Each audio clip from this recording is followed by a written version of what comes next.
But yeah, Mikey got me back into the music. He's like, yo, dude, come on. You nice as fuck. What are you doing? You're wasting your time. You're wasting your talent. My dad had the studio down there in Orlando. I called my dad up and was like, yo, Pops, if I come down, can I record something?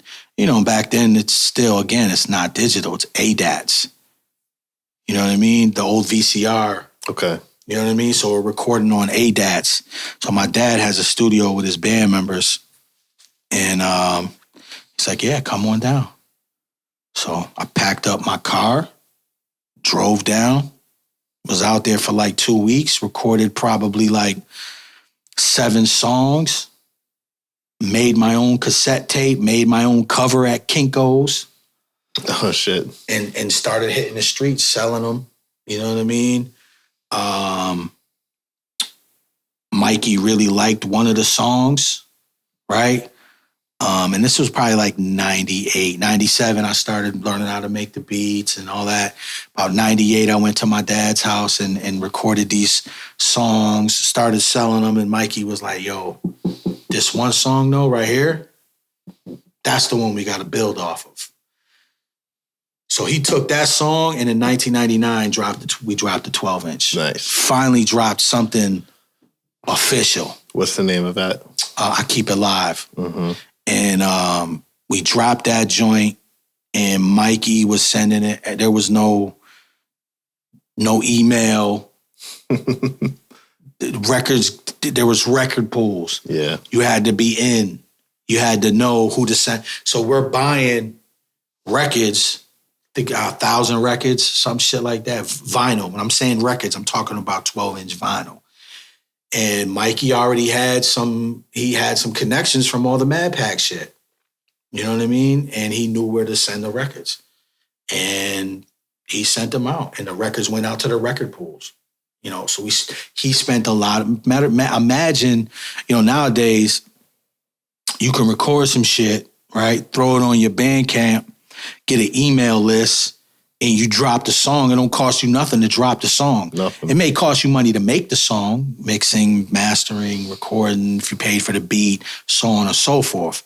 But it don't cost you nothing to distribute the motherfucker, especially if you got an email list, right? Or unless you pay for somebody who has a even better email list that can get your song out to DJs, right? But imagine back then you had to spend thousands, right? To print up a piece of vinyl to then ship out hundreds for free. That's why there weren't many rappers back then. No, not in my city. No. Nobody was. No, listen, in Syracuse, there was a handful of people that was doing music for real. But I'm saying if it was required to spend thousands of dollars to get your record heard, there would be a lot less. Oh, absolutely. So yeah. It's the barrier to entry thing. But yeah, back then there was just less in general because studios were expensive as fuck. Exactly. Again, it's not digital. It's not available to everybody. You have to have an ADAT machine and you have to have more than one because on these ADAT machines, there's only 8 tracks. And back then, you know, they put every instrument on a track. A lot of people, you're supposed to do that now too. Like I do that now when I'm recording, you know, mixing and shit, like mixing a beat. You know, I'm mixing everything. The kick, the snare, the hi-hat, I'm mixing everything separately, right? But back then you had to record each instrument by itself into this ADAT machine. Like the kick would be on one track, yes, the snare on another track. And you had to record it that way. And it was crazy, bro.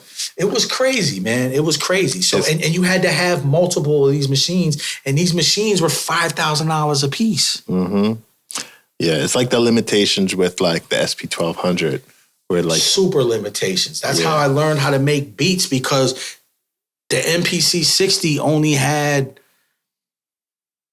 Let's see if I remember this correctly. It was between 11 and 13 seconds of sampling time. Mm-hmm. You feel me? So you had to sample that kick, snare, hi-hat, bass, right? Or bass line, multiple samples looped so you can chop them up on the pads in 13 seconds. Yeah, that's insane. And that's when we learned the art of speeding up the record, the sampling in the record fast, and then slowing it down on the machine. You know what I mean? They had a CD player. See, I came across the CD player that real time fast forward. You understand what I'm saying? So when you fast forwarded the CD, it played in real time. It never lost its timing. It just played really fast. Oh, interesting. You know what I'm saying? So I found a CD player that did that, and that's what I used to use to produce with, because then I could take a loop that maybe 10 seconds all by itself. But the fast forward button had a 1, 2, 3, like how fast you wanted to fast forward. But it would fast forward in real time. So all I would have to do, I could fast forward a 10-second loop in 3 seconds, 4 seconds, and then just slow it down on the machine. So we had to do shit like that. When I started making beats, we had to do creative shit like that. You know what I mean? Till they came out with the 2000 XL, and you can insert a chip and have like 5 minutes of sampling time. You know what I mean? But until then, we had to deal with what we had to deal with. And even the studios back then, they were not cheap. They were $100 an hour. Yeah. $60, $80, $90 an hour, bro. And you needed 5 hours to complete one song.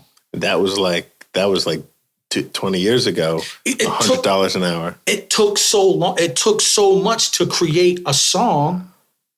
You had to book at least 5 hours for one song. For one song. Yeah.